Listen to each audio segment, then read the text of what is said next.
चौथा अध्याय शुरू हो रहा है। धन एक वैश्व शक्ति का प्रत्यक्ष चिन्ह है। यह शक्ति धरती पर प्रकट होकर प्राण और जड़ के स्तरों पर कार्य करती है और बाहरी जीवन की पूर्णता के लिए इसका होना अनिवार्य है। अपने मूल और वास्तविक कर्म की दृष्टि से यह भगवान की शक्ति है, परंतु भगवान के अन्य शक्तियों की भांति यह शक्ति भी यहाँ औरों को सौंप दी गई है और निम्न प्रकृति के अज्ञान में इसका अपहरण अहंकार के उपयोग के लिए हो सकता है या आसुरी प्रभावों की पकड़ में आकर उनके उद्देश्यों के लिए विकृत की जा सकती है या आसुरी प्रभावों की पकड़ में आकर उनके उद्देश्यों के लिए विकृत की जा सकती है। वास्तव में यह उन तीन शक्तियों सत्ता, धन, काम, वासना में से एक है, जिनके लिए मानव अहंकार और असुरों को सबसे अधिक आकर्षण होता है और जिन लोगों के पास यह है वे अधिकतर इनके अनधिकारी है और इनका दुरुपयोग ही करते हैं। धन को खोजने वाले या रखने वाले अधिकतर उसके स्वामी नहीं, दास ही होते हैं।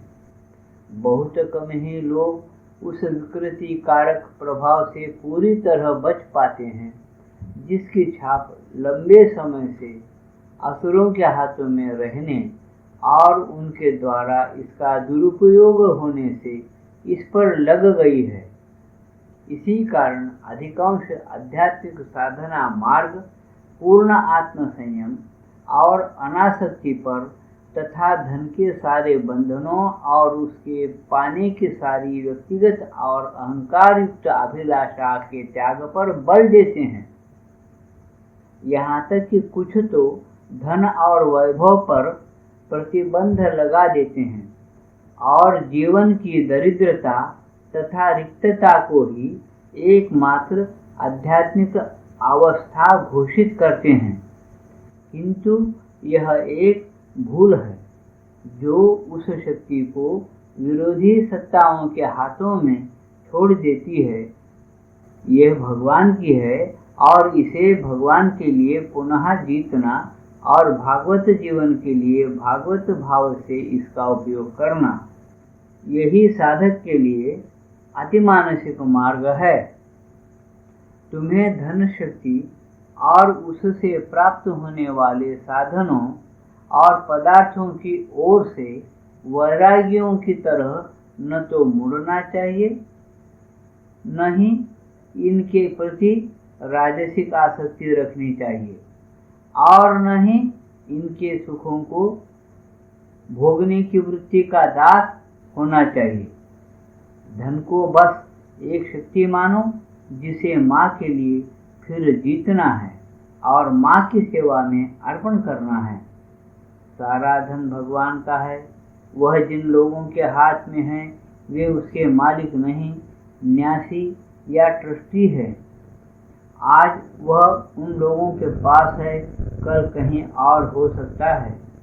सब कुछ इस पर निर्भर है कि जब तक धन उनके पास है वे अपनी धरोहर को किस प्रकार रखते हैं, उसका किस भाव से, किस चेतना से, किस उद्देश्य से उपयोग करते हैं। धन का अपने लिए उपयोग करते हुए जो कुछ तुम्हारे पास है, तुम्हें मिलता है या तुम लाते हो, उसे माँ का मानो। कोई मांग न करो, वरन जो कुछ वह दें उसे स्वीकार करो और जिस काम के लिए दिया गया हो उसी काम में लगाओ। पूरी तरह निस्वार्थ, पूरे ईमानदार और सच्चे बनो। ब्यौरे की एक एक बात का ध्यान रखने वाले एक अच्छे ट्रस्टी बनो। सदा ध्यान रखो कि तुम जिस धन का उपयोग कर रहे हो वह माँ का है, तुम्हारा नहीं। दूसरी ओर माँ के लिए जो कुछ तुम्हें मिले उसे धार्मिक भाव से उनके सामने रखो कुछ भी अपने या और किसी के काम में न लगाओ। किसी को उसके धन के कारण ऊंचा न समझो और न उसके आडंबर, शक्ति या प्रभाव का अपने ऊपर असर होने दो। क्यों माँ के लिए जब किसी से मांगो तो यह अनुभव करो कि तुम्हारे द्वारा माँ ही उस वस्तु का एक छोटा सा अंश मात्र मांग रही है जो उनकी है, और तुम जिस व्यक्ति से मांगते हो उसकी जांच उसके उत्तर से होगी। यदि तुम धन के दोष से मुक्त हो लेकिन बिना वैरागियों की सी विरक्ति के, तो भगवान के काम के लिए धन पर अधिकार करने की अधिक क्षमता प्राप्त होगी। यदि तुम धन के दोष से मुक्त हो लेकिन बिना वैरागियों की सी विरक्ति के, तो तुम्हें भगवान के काम के लिए धन पर अधिकार करने की अधिक क्षमता प्राप्त होगी। मन की समता, मांग का अभाव और जो कुछ तुम्हारे पास है और तुम्हें मिलता है, जो कुछ तुम्हारी उपार्जन शक्ति है, उस सब का भगवती शक्ति के चरणों में और उसी के कार्य में पूरा अर्पण, ये इस मुक्ति के लक्षण हैं। धन के संबंध में या उसके उपयोग में किसी प्रकार की मन की चंचलता, अधिकार भावना या अनिच्छा का होना किसी न किसी अपूर्णता या बंधन का निश्चित चिन्ह है। इस विषय में उत्तम साधक वह है कि जिसे यदि दरिद्रता में रहना पड़े तो दरिद्र बनकर रह सके और अभाव की कोई भावना उसे न खटके, न उसके अंदर भागवत चेतना की अबाध क्रीड़ा में कोई बाधा पड़े, और यदि उसे समृद्धि में रहना पड़े तो यह भी कर सके और एक क्षण के लिए भी इच्छाओं वासनाओं के गर्त में न गिरे। धन या अपने व्यवहार की चीजों पर आसक्ति न हो, विलास प्रियता का दास न हो, या धन रहने पर जो आदतें पड़ जाया करती है उनके बंधन में बेबस न हो जाए। भगवान की इच्छा और भागवत आनंद ही उसके लिए सब कुछ है।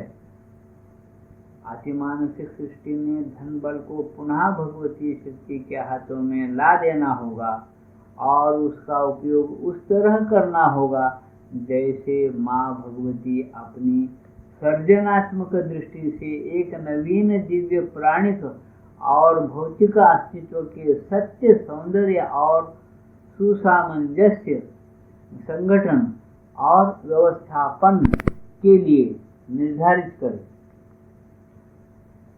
अतिमानसिक सृष्टि में धन बल को पुनः भगवती शक्ति के हाथों में ला देना होगा और उसका उपयोग उस तरह करना होगा जैसे माँ भगवती अपनी सर्जनात्मक दृष्टि से एक नवीन दिव्य प्राणिक और भौतिक अस्तित्व के सत्य, सौंदर्य और सुसमंजस्यमय संगठन और व्यवस्थापन के लिए निर्धारित करें। किंतु पहली आवश्यकता है धन बल को जीतकर भगवती माँ के लिए वापस लाने की, और इस विजय प्राप्ति के लिए सबसे अधिक सबल वे होंगे जो अपनी प्रकृति के इस भाग में सबल, उदार और अहंकार मुक्त हैं तथा बिना किसी प्रत्याशा के निश्शेष और निसंकोच रूप से समर्पित हैं और परम शक्ति के लिए विशुद्ध और शक्तिशाली माध्यम है। चौथा अध्याय समाप्त।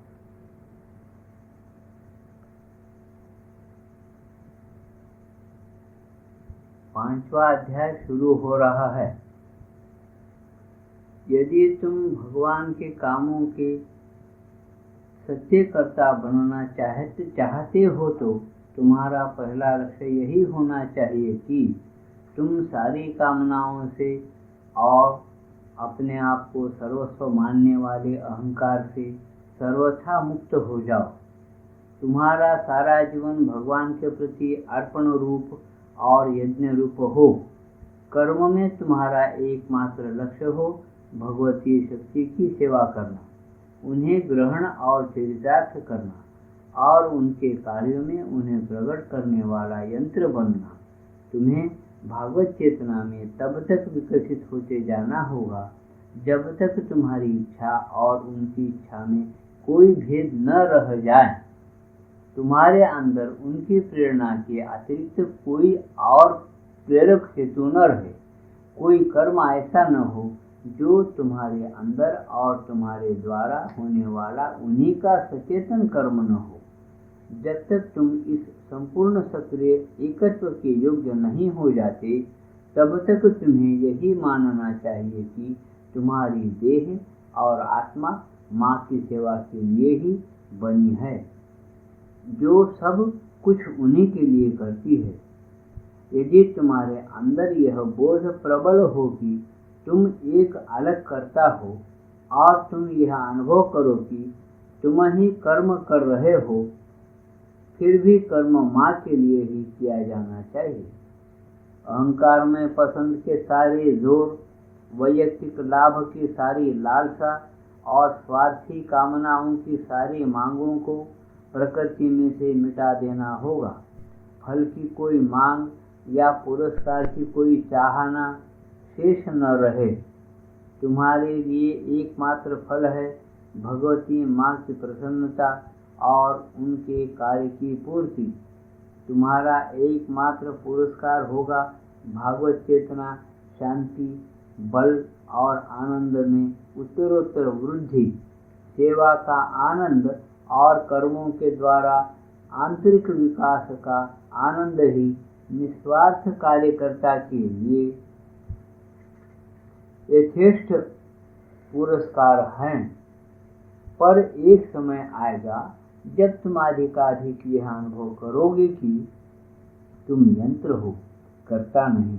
कारण पहले तो तुम्हारे भक्ति बल से भगवती माँ के साथ तुम्हारा संबंध इतना घनिष्ठ हो जाएगा कि हर समय बस एकाग्र होकर सब कुछ उनके हाथों में सौंपना होगा और तुम्हें उनका साक्षात निर्देश, उनकी सीधी आज्ञा या प्रेरणा मिल जाएगी और इसका निश्चित संकेत मिलेगा कि क्या करना है, कैसे करना है और क्या फल होगा। बाद में तुम यह अनुभव करोगे कि भगवती शक्ति तुम्हें केवल प्रेरणा ही नहीं देती, मार्ग ही नहीं दिखाती, बल्कि तुम्हारे कर्मों को शुरू भी करती है और पूरा भी। तुम्हारी सारी गतियाँ उन्हीं से निकलती है, तुम्हारी सारी शक्तियाँ उन्हीं की है। तुम्हारे मन, प्राण, शरीर उन्हीं के कर्म के सचेतन और आनंदमय यंत्र हैं, उनकी लीला के साधन हैं। स्थूल जगत में उनकी अभिव्यक्ति के सांचे हैं। इस एकता और निर्भरता से अधिक सुखद स्थिति और कोई नहीं हो सकती, क्योंकि यह पग तुम्हें अज्ञान के संघर्ष और भारमय जीवन के प्रदेश की सीमा के पार ले जाता है। तुम फिर अपनी अध्यात्म सत्ता के सत्य में, उसकी गंभीर शांति में, उसके तीव्र आनंद में जा पहुँचते हो। जब यह रूपांतर हो रहा हो तो यह पहले से कहीं अधिक आवश्यक हो जाता है कि तुम अपने आप को अहंकार की समस्त विकृतियों के दोष से मुक्त रखो। किसी भी मांग या हट को, लुकाव और छिपाव को घुसकर आत्मदान और बलिदान को कलंकित न करने दो। कर्म में या फल में कोई आसक्ति न हो, अपनी कोई शर्त न रखी जाए। तुम्हें जिस शक्ति के अधीन रहना है उस पर अपने अधिकार का कोई दावा न हो, भगवती के यंत्र होने का कोई अभिमान न हो, कोई घमंड या दंभ न हो। मन में या प्राण और देह के किसी भाग में कोई ऐसी चीज न रहनी चाहिए जो तुम्हारे द्वारा काम करती हुई महती शक्ति की महत्ता को अपने निजी काम में लगाकर विकृत कर दें या उनका अपनी व्यक्तिगत और पृथक तृप्ति के लिए प्रयोग करें। तुम्हारी श्रद्धा, तुम्हारी सच्चाई और तुम्हारी अभिप्सा की विशुद्धता संपूर्ण हो और सत्ता के सब क्षेत्रों और स्तरों में व्याप जाए, तब विघ्न उत्पन्न करने वाला प्रत्येक तत्व, विकृत करने वाला प्रत्येक प्रभाव क्रमशः तुम्हारी प्रकृति से झड़ जाएगा। इस परिपूर्णता की अंतिम अवस्था तब आएगी जब भगवती माँ के साथ तुम्हारा पूरा तादात्म्य होगा, जब यह अनुभव करोगे कि तुम कोई पृथक भिन्न सत्ता, यंत्र, सेवक या कर्ता नहीं हो, वरन वास्तव में भगवती माँ की संतान, उनकी चेतना और शक्ति के सनातन अंश हो। सदा वे तुम्हारे अंदर रहेंगी और तुम उनके अंदर। तुम्हें यह सतत, सहज और स्वाभाविक अनुभव होगा कि तुम्हारा सब सोचना, देखना, सुनना और कर्म करना, तुम्हारा श्वास प्रश्वास और हिलना डुलना भी उन्हीं से आता है, उन्हीं का है। तुम जानोगे, देखोगे और अनुभव करोगे कि उन्होंने ही तुम्हें अपने आप में से एक व्यक्ति और शक्ति के रूप में निर्मित किया है, अपने अंदर से लीला के हेतु प्रकट किया है, और फिर भी तुम सदा उन्हीं के अंदर सुरक्षित हो, उन्हीं की सत्ता के सत्य, उन्हीं की चेतना की चेतना, उन्हीं की शक्ति और उन्हीं के आनंद के आनंद हो।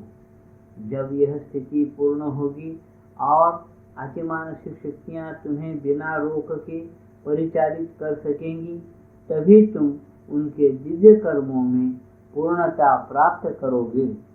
तब ज्ञान, संकल्प और कर्म निश्चित, सरल, ज्योतिर्मय, अबाध, निर्दोष, परमेश्वर से निःसृत एक प्रवाह, शाश्वत की एक दिव्य गति धारा होंगे। 5वां अध्याय समाप्त।